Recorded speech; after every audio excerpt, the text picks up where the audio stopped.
Master Mumon advised, rather than putting the body to rest, rest the heart. So for this talk, I'd like to really reintroduce the two forms of practice or two forms of meditation that are really central to the whole of Zen training.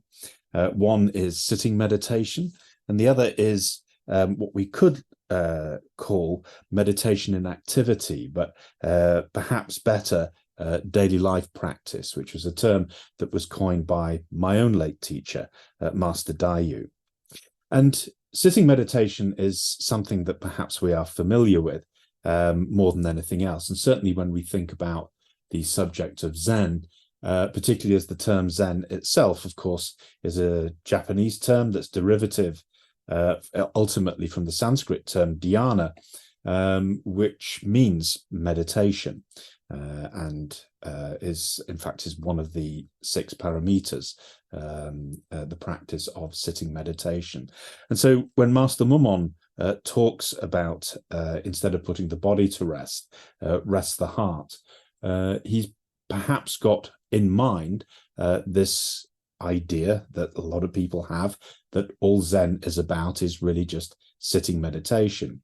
But before that, just to quickly introduce Master Mumon, because for those who don't know him, he was a very great Chinese Chan master and was responsible for compiling one of the koan compilations known as the Mumon Kan, otherwise known as the Gateless Gate, which in fact obviously is the name of Master Mumon himself, also means the Gateless Gate.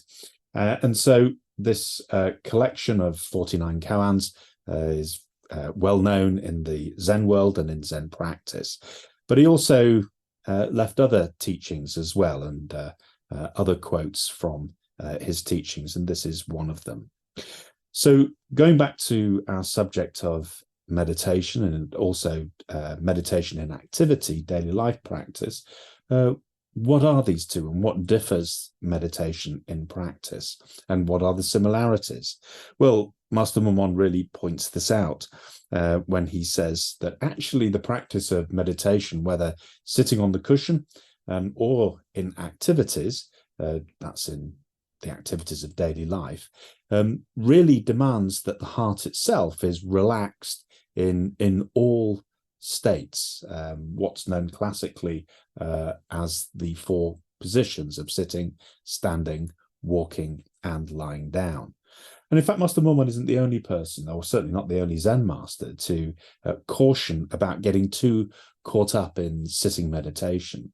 There's the classic story of the young monk who very zealously starts at the training sodo, and although the monks are extremely busy most of the time, any spare moments that he has available during the day, he'll find a little corner and there he will sit cross-legged, sitting in meditation, sitting in zazen, as it's called. And the master sees this, obviously, picks up very quickly what he's about, and realizes that the young monk has become caught up in this idea that everything has to be sitting meditation. And so one day, when he sees the monk sitting in a corner, he goes and joins him, and he sits down next to him. And of course, the young monk may be in meditation, but he knows perfectly well that his master is sitting by him, and so begins to feel, a little bit sort of in awe, and starts out of the corner of his eye seeing what his master's actually doing. And the master reaches down, picks up a piece of broken tile off the floor, and begins taking his corner of the sleeve of his robe and starts rubbing this tile as if he's sort of polishing it. And eventually the young monk, his curiosity gets the better of him and says, "Master, what are you doing?" And he says, I'm polishing this tile until it becomes a mirror. Now, this obviously is in the day before silvered glass and our conception of mirrors. Before, of course, mirrors were metal, and they were made by using an abrasive material on a metallic surface, which is rubbed and rubbed and rubbed until suddenly the surface begins reflecting. It becomes reflective and becomes reflective like a mirror. And over time, those mirrors were dull, and you'd have to keep polishing them to make them shine again, so that they would be reflective. So this is what he was. This is what he was talking about, rubbing this, trying to turn this tile into a mirror. And the young monk says, "But master," he said, "it doesn't matter how much you polish a tile, you're never going to make a mirror out of it." And the master says, "No," he says, "I think you're right. And no amount of sitting meditation is going to turn a clod of earth like you into a Buddha." And then he got up and left. And this obviously did the trick, because the monk was shaken out of this notion, this false notion that everything has to be sitting meditation. And of course, this makes sense, really. If we become totally reliant on the state of meditation to only manifest itself when we are sitting quietly, then how's it going to help us in the in our ordinary day, when the demands of the day are really put upon us, and we're finding our temper becoming a bit frayed, and we're finding it all becoming a bit too much? And what are we going to do, when one of life's crises suddenly appears as well, and we can't sit quietly and meditate?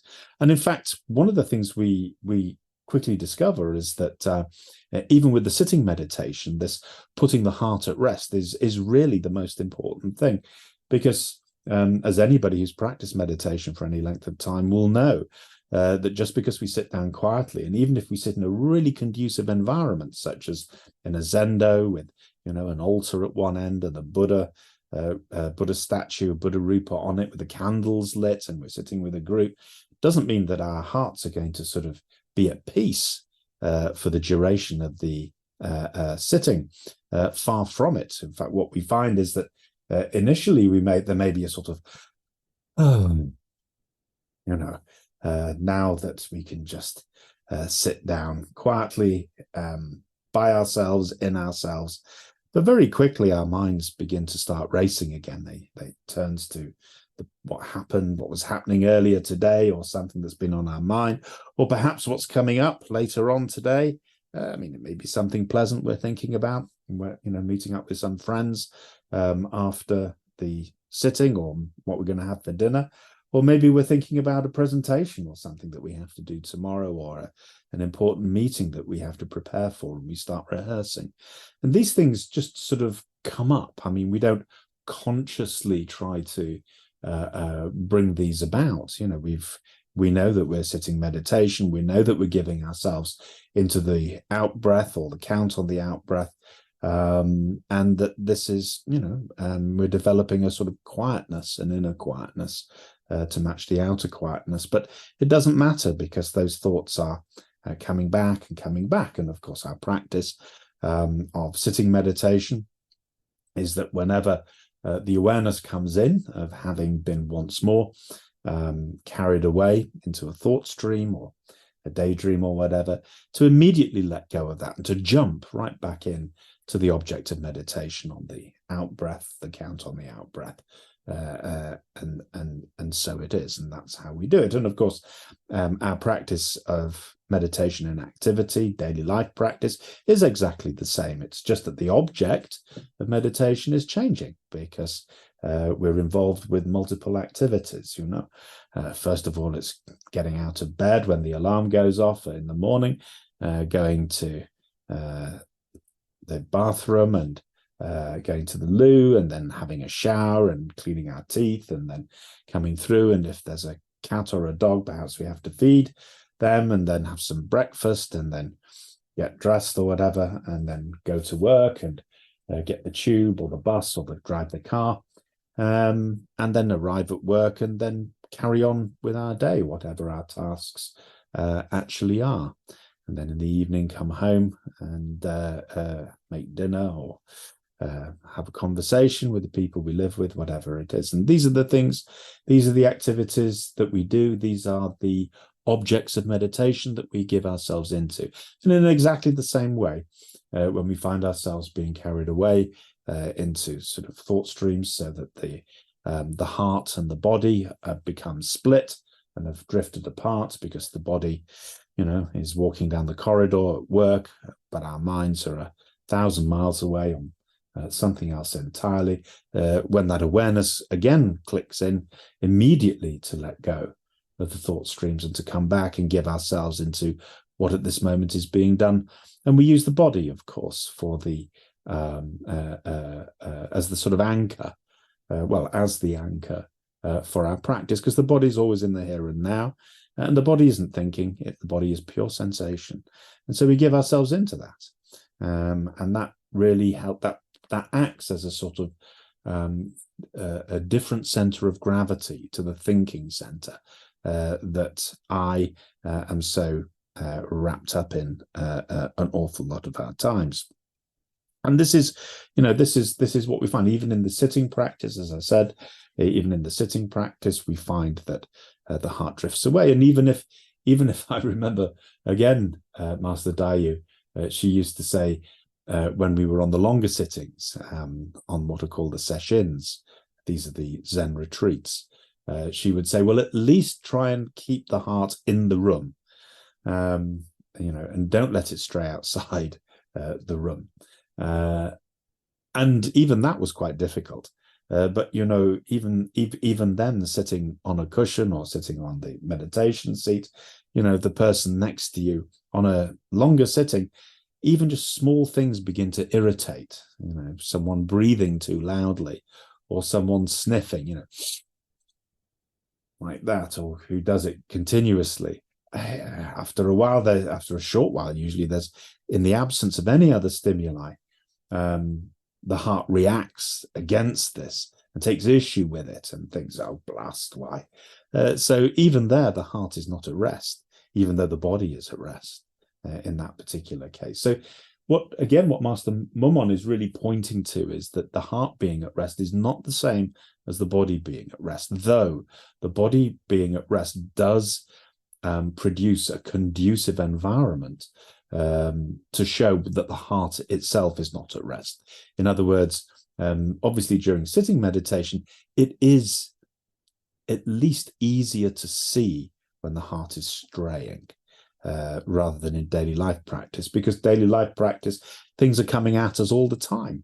And it's so much easier to become distracted. We can move about, and obviously these days people on their phones a lot. So we are encouraged to, be somewhere else. I do remember once being at Clapham Junction railway station in London, and there was a big poster there for a gaming, I think Xbox or something, and the strap line was, wherever you are, be somewhere else.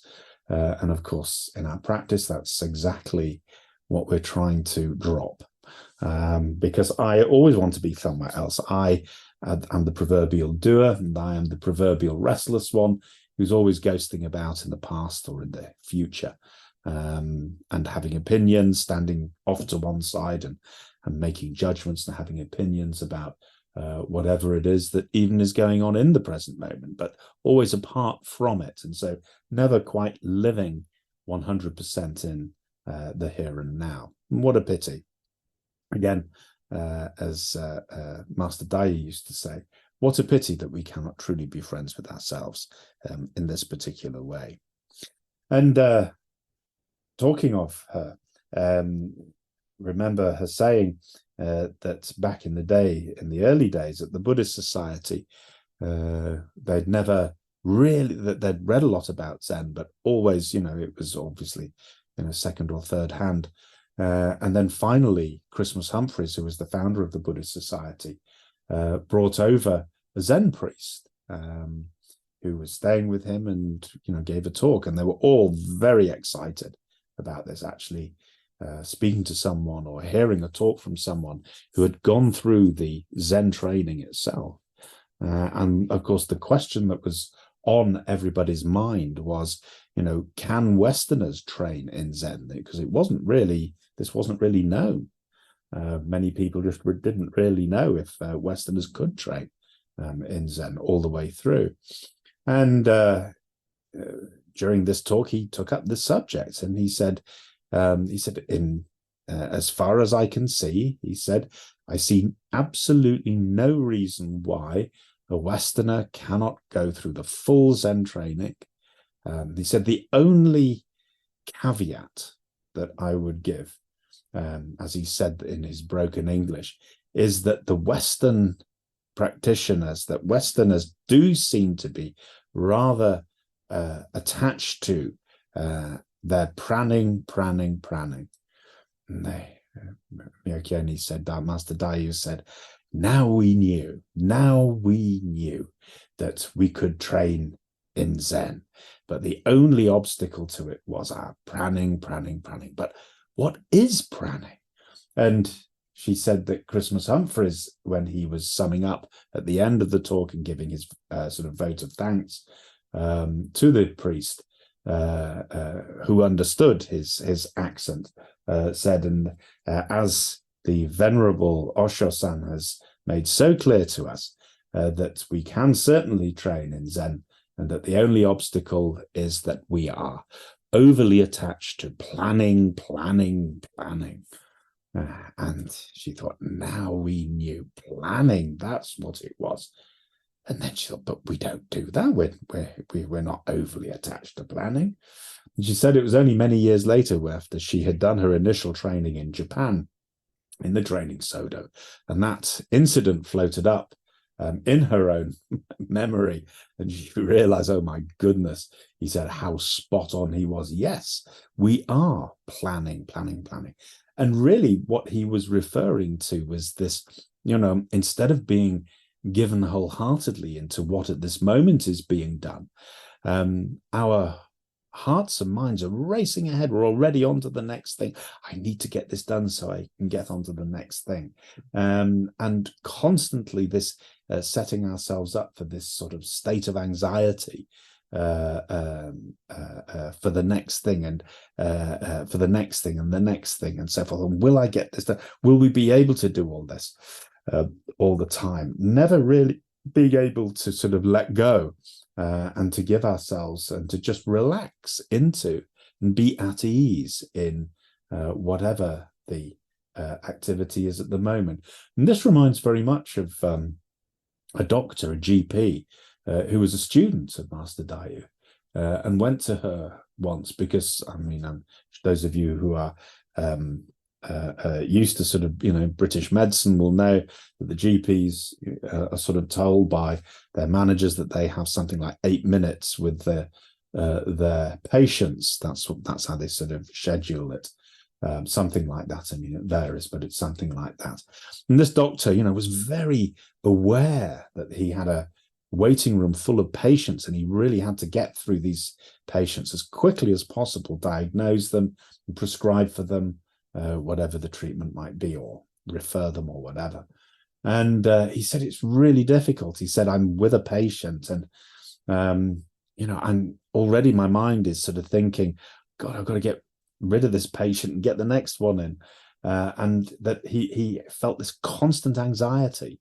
And it made it very difficult for him to really be paying attention to, what his patients were saying. And so Master Dayu said to him, he said, right, in between the patients, you are to give yourself a full 5 minutes break so that you can just pull yourself together.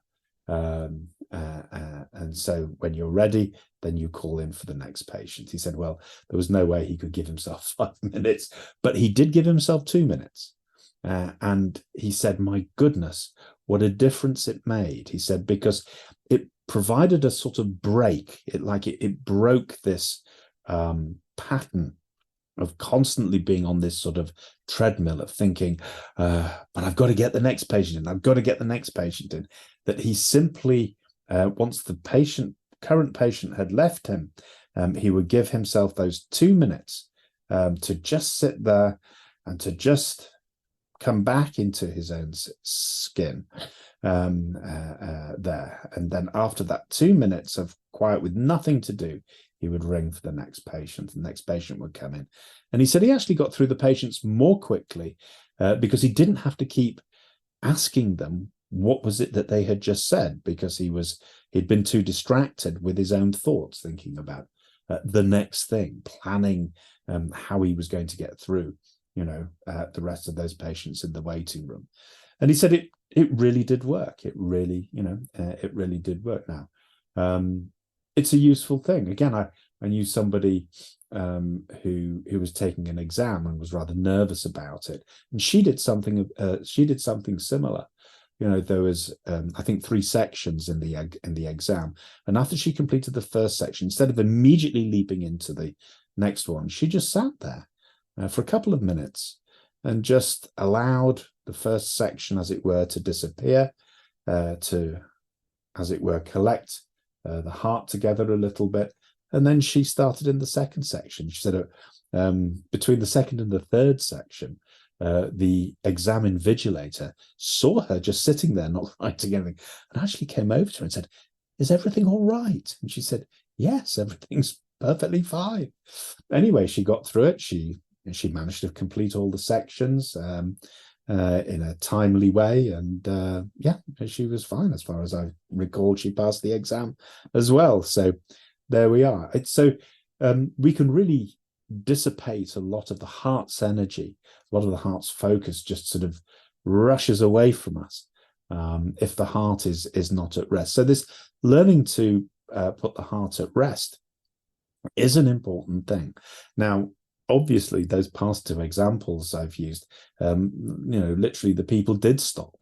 And, if it is possible to do that, then absolutely fine. But sometimes it's not possible to do that. But, people who practice sports, for example, like if you talk to people who, do running, for example, a runner, particularly a long distance one, has to learn to get into a pace. And when we get into a pace, we can also put the heart at rest into that as well. Even though we're actually running, we're breathing hard, the muscles are working really hard, we're sweating, and the rest of it, there's a pace that this goes with and goes at as well. Same as if we're, saying doing work in a garden or cleaning, for example, we can just get into the pace of it. One of the things that can really make a job more difficult is if we're trying to rush through it because I don't really want to do it. I want to get on to something I prefer to do. So, if I'm doing the ironing or I'm doing the dusting or something like that, or cleaning the bathroom or the kitchen, there's this feeling of, oh, well, I have to do this.